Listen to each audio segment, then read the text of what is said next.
You know what? It really does work once you start speaking your truth. Nobody has taught us to be safe enough to speak our words of emotions, needs, wants, and desires. Nobody has had the clear path to teach us that it's okay just to speak how we're feeling. And water is so healing. When we have showers or baths, it increases the negative ions. Now, of course, we hear negative and go, just Zach, we don't want negative. We absolutely need those negative ions for our bodies to function properly and our minds to clear. So showering and bathing actually helps our emotional and physical coherence within our body. What's cortisol? That is the stress hormone that's released in our body when we are in heightened stress and anxiety or experiencing trauma. And what happens when he stops ourselves from crying? It blocks our throat chakra, and our throat chakra becomes compromised. Most people's societies are told not to cry. My daughter did the same thing. She wanted something and she started to cry, and I repeated those same words to her. What are you crying for? I mean, she's 34 years old, and I said that to her when she was 12. As a mama, I'm still holding on to those very destructive words. I wouldn't allow her to cry. As an inner child, as a little child, I wasn't allowed to cry. I passed on the patterns. They aren't healthy. Thank you so much, Emma. And it's wonderful to hear that you're benefiting from the energy healing. And energy healing for me is based in emotions because we stuff and stick emotions, experiences, traumas to our bodies throughout a lifetime. And over time, our bodies become unwell.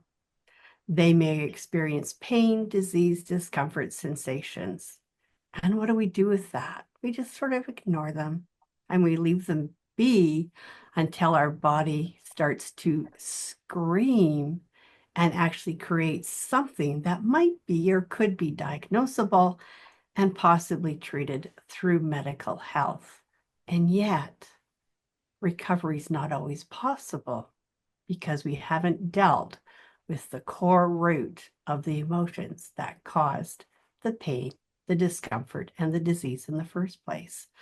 So, what I do when I work with clients is I guide them to the areas where they're experiencing pain and support them through the process of understanding the emotions and the experiences that they've held there, probably for years, months, days, and hours. And then I help them create an emotional language. And the reason I do that is because we typically, in our Northern Hemisphere, have not been taught an emotional language.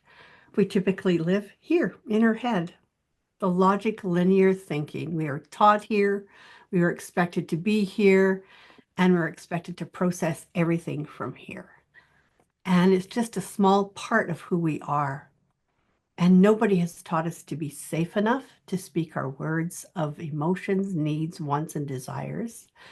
Nobody has had the clear path to teach us that it's okay just to speak how we're feeling. Makes so much sense. And I was smiling all the way through because when you said the body screaming, that really resonated with that. And living in the head, do that as well. As you know, this I find it really difficult to take that time out and just feel what I'm feeling. And with busy days and the we all have, I think that life's priority, that we've got to get everything done and not take that time for us, which is so important. Absolutely. I feel it's very dominant with women typically because we as women believe that we must go, do, and be all the time. We're busy taking care of everyone else, everything else, and we just don't know how to prioritize ourselves. And And as a result, we end up in burnout, even if it means being a stay-at-home mom, which I had the wonderful opportunity to be for quite a few years with my children. And I did experience that because I was never again told or even given the okay that it's important to have me mummy time on my own. And so, we spend our days doing and being and getting all of our ducks in a row and thinking, well, by the time this day is over, then I'll have time for me. Well, what happens? You're so exhausted. All you want to do is lay down and crash or just escape, and you forget all about yourself. And then you get up and you do it again the next day and the next day.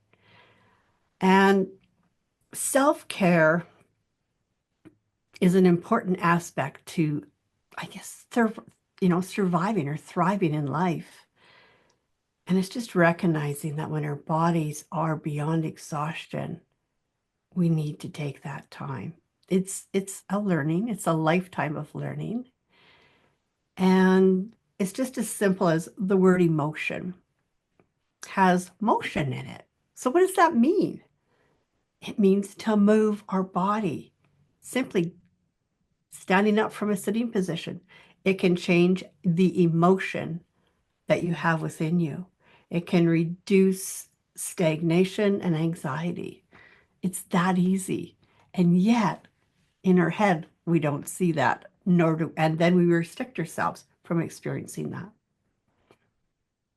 It makes sense as well, because you see so many different things, like therapies as well, like laughter therapy and things like that, all these things that to try and change our states, because she said when we crash, we can sometimes feel guilty then. We've crashed because our body's exhausted, and we sort of feel guilty for that. And then thinking, well, I crashed for an hour, so that was my me time. And it's not. Sorry, our beautiful cats come to join Yeah. us. Um, that's not me time, is it? That's just exhaustion. Exactly. You're exactly right. It's just because our bodies were beyond capacity at that point. So it's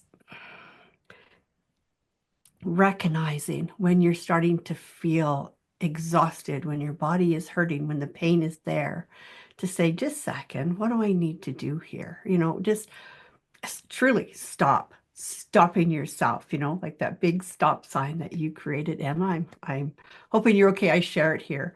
And truly, if that's what you need is stop and a visual presence within your own, energy field to recognize stop, just opening the door, and you shared this with me, opening the door and hearing the birds. You know that when you hear bird chirping, it changes the chemistry in your brain. Nature is so healing. So it's getting out of your home and out into nature. Uh, yeah, self-care. When you do go for a walk, and if you can't go outside, and where I live at this point, we don't want to go outside. It's really cold here. So even if you walk on a treadmill or just walk around your kitchen island or table, it changes your whole demeanor. It changes your whole attitude because you're creating endorphins. And I just saw one of the most beautiful posts this morning about walking. 10 minutes a day can bring your negative thoughts to positive thoughts. Walking after a meal is really important because it helps your blood sugar. When your blood sugar is out of control, so many things can happen. You get foggy brain, you can't digest properly, and you become quite ill and uncomfortable. So walking has such amazing benefits. And we have great healthy legs. Let's use them. Something about Absolutely. smile. Something I was told by a wonderful person in one of my networking groups is If you can't smile and you're in a sad and depleted state, just take a pen or a pencil and do this. Yeah. You're activating the smile muscles. What is it that they say it takes more muscles to frown than smile? Can't remember which way around it is. The frown, But it's the other way. It takes more muscles to frown than to smile. yeah, that's it. So, and I was thinking, again, when you were saying about me hearing the birds and stuff, a picture of as well, because the thing that I came up with was the flowing water to try and get rid of those negative emotions and feelings. And Mhm. I've got a picture on my wall now, a really pretty picture of a fast moving stream. And I look at that as well and just think, it's not serving me. It's not serving me. And I throw it in the water and I can see it in my head just going away. So yeah, I think things that we can, depending on how you learn and how you work, for me, visualizing really, really helps to be able to do that. Oh, that's beautiful. And water is so healing. When we have showers or baths, it increases the negative ions. Now, of course, we hear negative and go, just Zach, we don't want negative. We absolutely need those negative ions for our bodies to function properly and our minds to clear. So showering and bathing actually helps our emotional and physical coherence within our body. And talking about water, that just brings me to tears. Uh, we Most people's societies are told not to cry. I remember crying, wanting to cry as a little girl. And my mom would say, "What are you crying for?" And, my daughter did the same thing. She wanted something and she started to cry. And I repeated those same words to her. "What are you crying for?" I mean, she's 34 years old. And I said that to her when she was 12. As a mama, I'm still holding on to those very destructive words. I wouldn't allow her to cry. As an inner child, as a little child, I wasn't allowed to cry. I passed on the patterns. They aren't healthy. What I discovered once I started learning about loving myself, metaphysical healing, and then energy healing is that tears are healers. And I was sharing this with Emma the other day that one of the hormones in there that we release when we cry is cortisol. What's cortisol? That is the stress hormone that's released in our body when we are in heightened stress and anxiety or experiencing trauma. So as we cry, it releases that stress from our body. How easy is that? However, if we've been restricted, not allowed, or it's been judged as being weak to cry, then we stop ourselves. And what happens when he stops ourselves from crying? It blocks our throat chakra. And our throat chakra becomes compromised. And we develop sore throats and other infections that then possibly must be countered by antibiotics. So, yeah, it clears up the infection. Did it get to the root cause of why the infection happened? Not likely.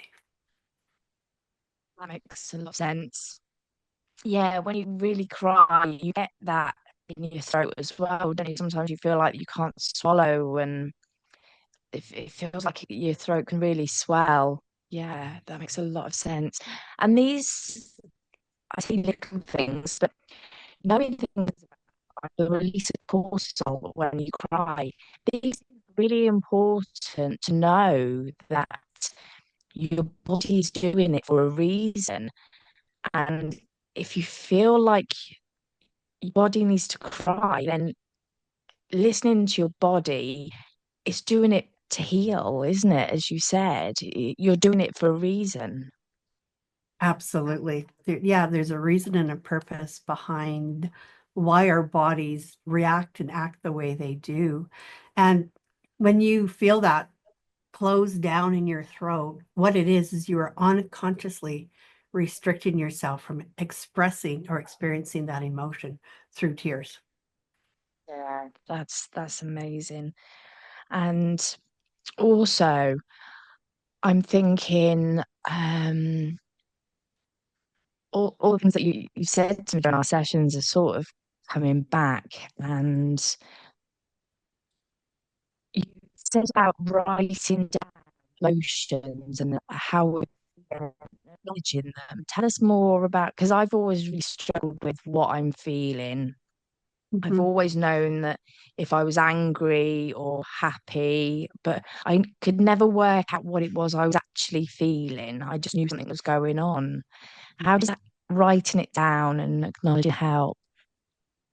It's a different way of processing. You can think, an example, think a thought, which is, your thought logic. Then you speak it, so then you're expressing the thought. And then when you write it down, it's another way to see it and learn it. It's a different energy base. The thought is one, the voice is another, and the writing down is another. So as you experience emotions, when you have pain in your body and you connect to the pain and you just ask your body, process of putting your hand on your heart, because that's your feeling chakra, your heart chakra. And just asking your body, what am I feeling right now? What is the emotion? The very first thing, the very first word you hear is exactly it. However, back to when you said anger, sad, that's the tip of the iceberg. You need to go deeper. Anger can be caused from external triggers. It can be caused from experiences as a little person.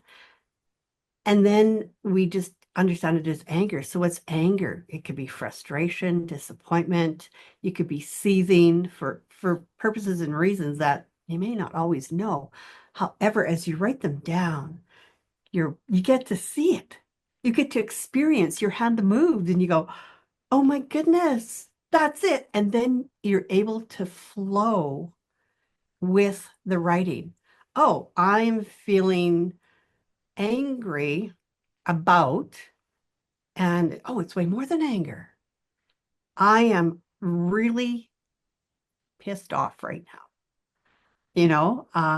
And that's another area, the bladder. I am very frustrated. I'm seething, or I'm really hurt right now.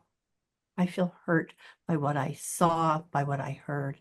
And then as you write it down, you develop the aha moments and you see the story behind the emotions that you're carrying. Amazing. Again, that makes sense for me. The way I learn and remember things is by writing down. I could read a book, it can give me so much information. But if I'm not writing those key bits down, I forget them. So that really helps reinforce it in me by writing them down. I might never go back to it and read it again, but it sticks with me when I've transferred it into writing. And it's So another way of releasing it. Instead of holding it in, it's another way to release it. And I love when you say you might not go back to it. So when you see what you've written, when you feel it and understand it, and you want to release it not only onto the paper, then burn it, rip it up, get rid of it. Yep, got it. I'm done now. I remember being in treatment, and some of the most powerful things that we did were the no send letters, and they could be really powerful for people to write, and then just, as you said, burn, shred, get rid of it after. Mhm. And I did write one when I was in treatment to little Emma, and that was twice I broke down in treatment, and the one time was when I wrote to little Emma, and it still gets me now. I can't remember exactly what I wrote, but it does connect me with little Emma, which I can really struggle with sometimes. And I swore at my counsellor afterwards for putting me through that. But and she just laughed. And because I knew it had done me good and she knew it as well, I didn't feel good reading it. The emotions were just so overwhelming, and the realization that little Emma needed to be looked after, and as we've spoken about, little Emma needs to be heard. That was absolutely heartbreaking for me. I think it's Mm. more traumatizing than anything else. Isn't that interesting? Yeah, that it, reading the words, yeah, they can be. However, that's another way of releasing them. And if and when you read the words that you've written and you don't process them, then they will be traumatizing.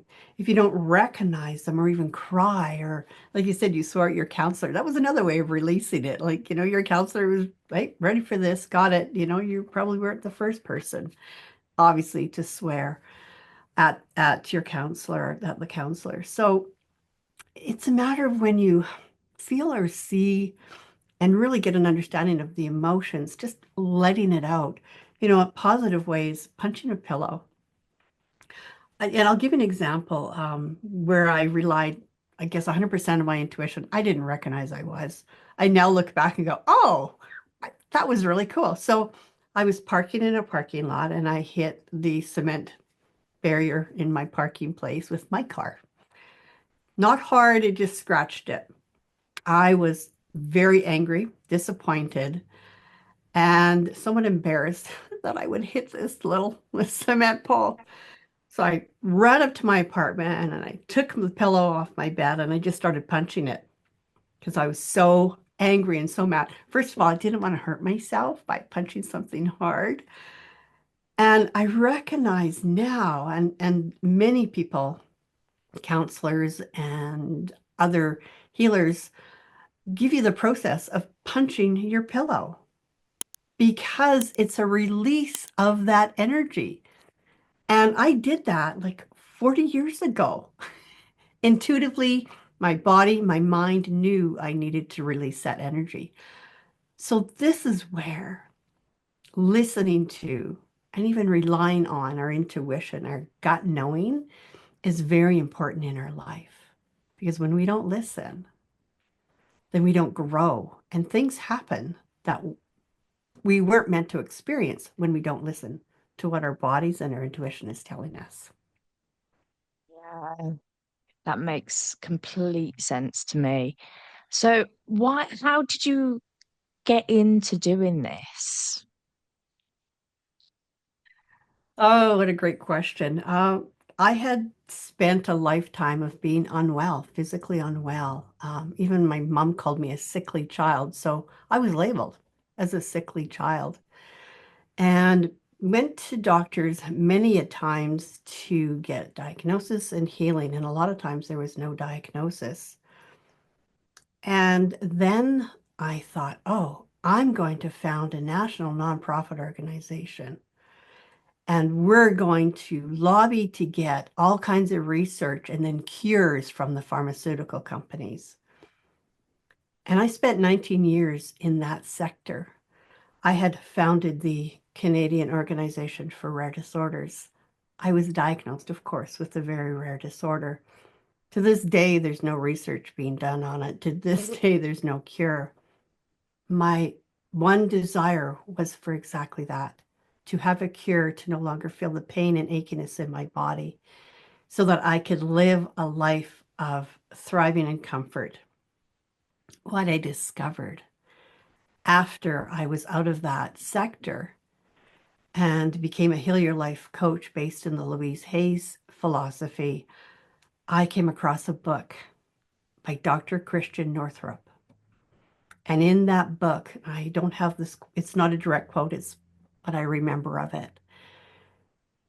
She quoted, do not let the your emotions get stuck in the connective tissue for a lifetime, and the energy system for a lifetime. And I went, what? Because I was diagnosed with a very rare connective tissue disorder. And I went, what? I I've been stuffing my emotions for a lifetime. Okay, they're telling me it's genetic. Just a moment. My ancestors had this, and when I was born, it was a mutation because, as far as we know, nobody had it in my ancestry history. And then I thought, oh my goodness, it's genetic. Am I passing this on to my children? I found that I became that catalyst for change. Once I discovered what I had been doing to myself and also represented in a physical body what my ancestors had been doing, because you know we you know we were told not to talk about emotions. They were not talking about emotions. My parents called it having nervous conditions, whatever that means. We were stuffed down, squelched down, and it was embarrassing and weak to talk about how you feel. I decided again to be that catalyst for change. I decided to start healing my body and start to recognize my emotions. And I have healed my body in so many ways. You know what? It really does work once you start speaking your truth. It really does work to heal your body when you recognize and understand the emotions you hold there and then release them. So it's a process of connecting to them and release them. And that's what I do. So an example is I was not allowed to speak, as most of us are not allowed to speak how we feel, how we're doing, or even our disappointments and our angers and our sadness. We're not allowed to speak them. We weren't given that platform. We weren't taught.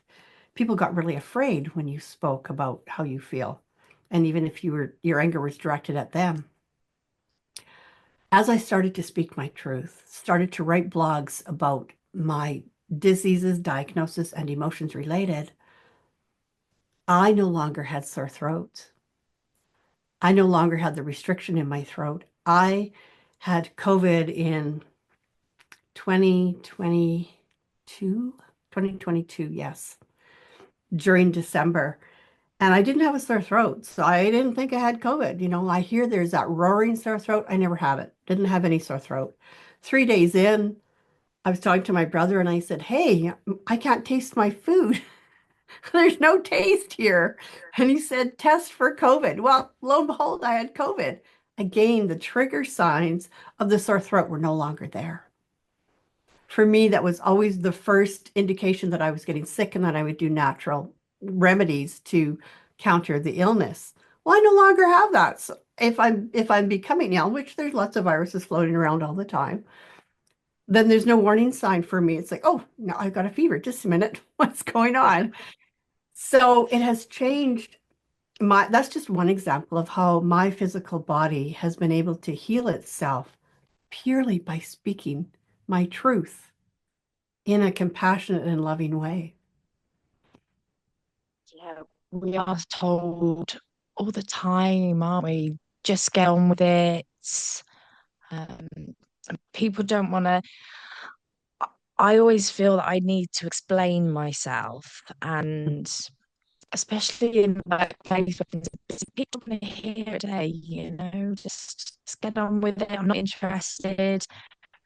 Parents, they're the same, especially if they're busy. My mum and stepdad were publicans. They slept a lot of the day because they were working all night.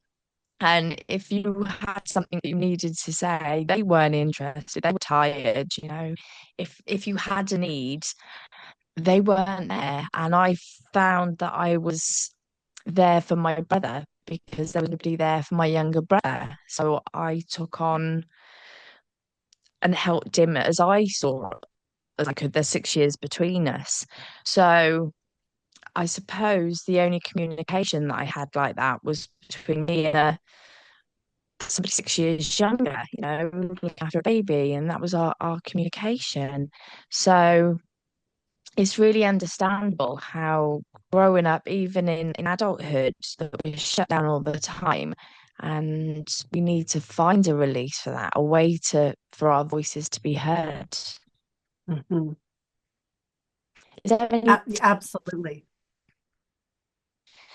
Yeah. Sorry, Maureen. Is there any technique or anything that you suggest to people just to start recognizing what's going on and releasing these emotions or Hmm.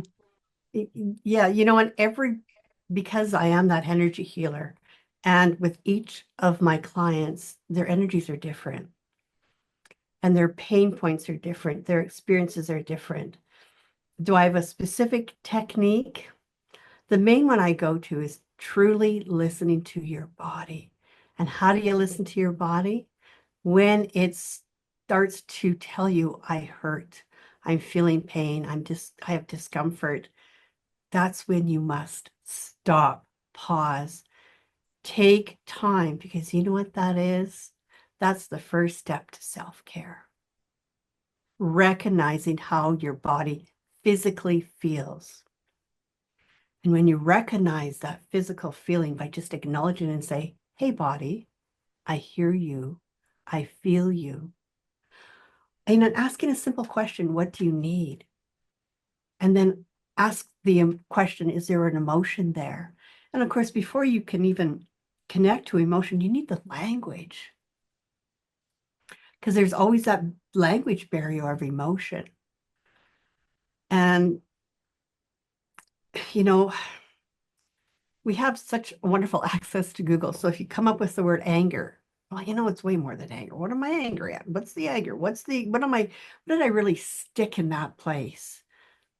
Look up other meanings for other words for anger. They have them, right? yeah. They're really unique, and they're there and they're available. I have a list that I typically share with my clients to give them at least an idea of what emotions can be held within the body, what you're feeling. I also offer a workshop where I share a study that was done by Dr. Glarin and his colleagues, where he identified 13 emotions and where they're held in the body, which was so cool to find out. And that's only 13 emotions. I mean, there's probably 13,000 emotions if you really want to get down to the root cause of what's there. So the technique is just pausing and listening and um, acknowledging you when nobody else can, when nobody else has. Take the time to acknowledge you and love you. I love that. So, so important. So important. And where can people find you? They can find me on my website.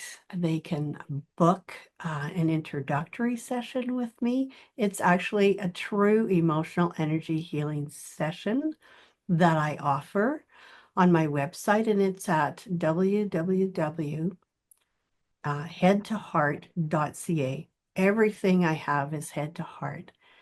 And that company, my company that I created, was because I lived in my head for 40 years of my life. I am a trained logistics coordinator, logic, linear thinking, and I brought my head down to my heart.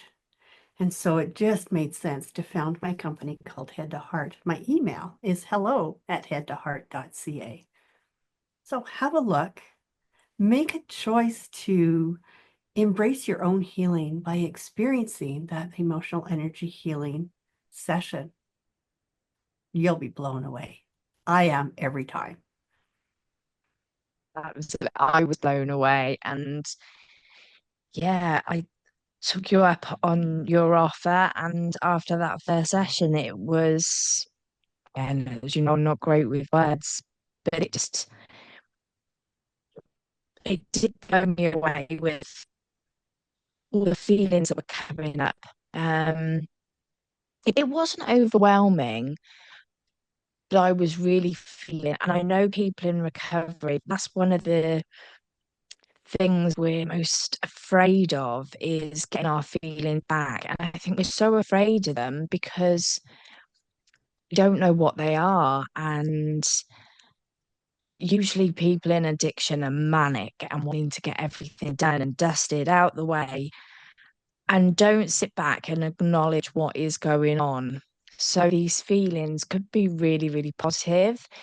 There could be warning signs, as you've said, areas of the body that are in pain. There's so much more to it, and just taking that time to acknowledge them, and that's a massive release in itself. Feeling where it is in the body, and as you said, what's it trying to tell me? That- That's why I started working with you, because it was absolutely amazing, and I'm still a work in progress, but I can absolutely vouch for you that it's an amazing process to go through. Well, you know, we're all a work in progress. Just because I'm able to offer this and I have the gift of seeing and hearing energy and hearing your soul speak to me doesn't mean I have it all figured out. When I work with clients, I have so many aha moments. I am so grateful for what I hear and see and how I can guide them because it also teaches me. I have aha moments. It blows me away so many times. I am a work in progress too. I learn each and every day from listening to my body or not, because I'm also human. And you know, it's a matter of developing that relationship with yourself. When you can do that, then other relationships become a lot easier. You know, I believe that we all feel energy. And I'll give you an example.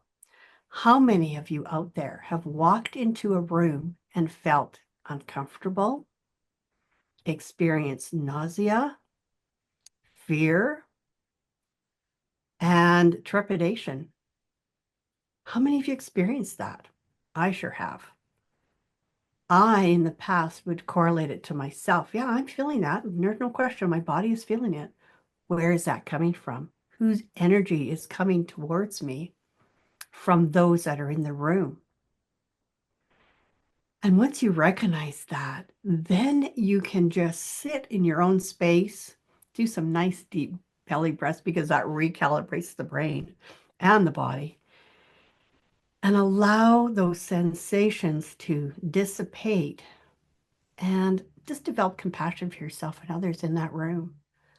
Find a way to work with them and through them. I love that. Absolutely. And yeah, m- see even people's energy. That's a whole nother thing, isn't it? Of protecting yourself against people's energy. And I'm aware, I've always been aware, not knowing what it was of people's energy affecting me. It took me years when I realized how other people were affecting me and that it was their energy. I started to pay more attention to it. And I think, as I said, these things, just being aware and listening can really help you in day-to-day life. Really help. Absolutely. It reduces overwhelmed. And I appreciate when you say when you work with me, it's not overwhelming. And that, you know, overwhelm cannot happen when you're healing your body. It becomes too complex and too complicated. And just recognizing those emotions, you know, there's safety in that. There really is. It's like, oh, it was that just that simple little emotion that I was holding there. Well, that's really not scary. Oh, that's what that was. Oh, I get that now. You know, there's aha moments in everything when we are open to listen and learning with curiosity. That means removing judgment, removing the expectation to have an answer, and also listening without thinking of the answer to respond. Just being. Absolutely. And I just want to thank you again. Every time I speak to you, even though I'm not in a session now, I do feel lighter. And that's what I say to you every session, and it's true. Just speaking to you now, there's something about you. I feel lighter and less anxious, I suppose. So I really appreciate that. For you being you, for you being you, I appreciate you. Well, again, a lifetime of practice. because I was very hyper, very anxious, and go, go, do, be, and it wore me out. How many of you feel worn out by just always being on? And that's so unhealthy. It can cause cardiovascular issues, GI issues. There's so much it can cause in your body. And I appreciate when you say feeling lighter. It's a matter of just being okay.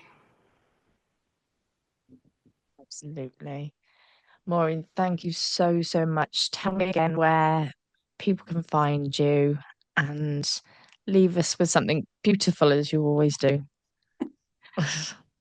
Thank you. Absolutely. Please go to my website. I have tons of blogs on there about disease and emotions.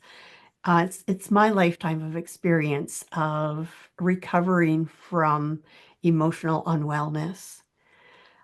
There has been people that have resonated, and that can be found at www.headtoheart.ca.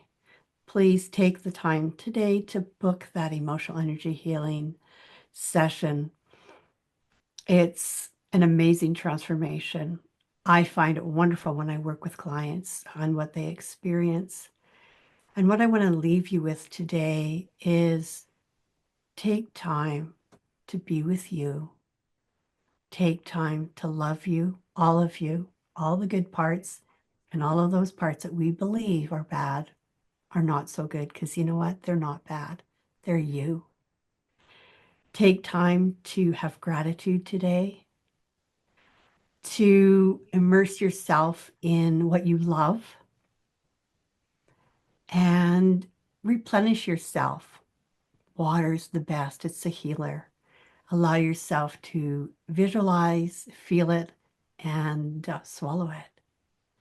Be in the moments, because only this moment can be where you are and where you live. Stay here for a while and embrace everything that you've experienced as a learning opportunity that you can apply moving forward in life. For this is the beginning of learning how to heal your body, mind, and soul. From my heart to yours. Thank you so much, Maureen. It's an absolute pleasure. And that, again, was beautiful. Thank you so, so much. Oh, thank you so much. Appreciate this.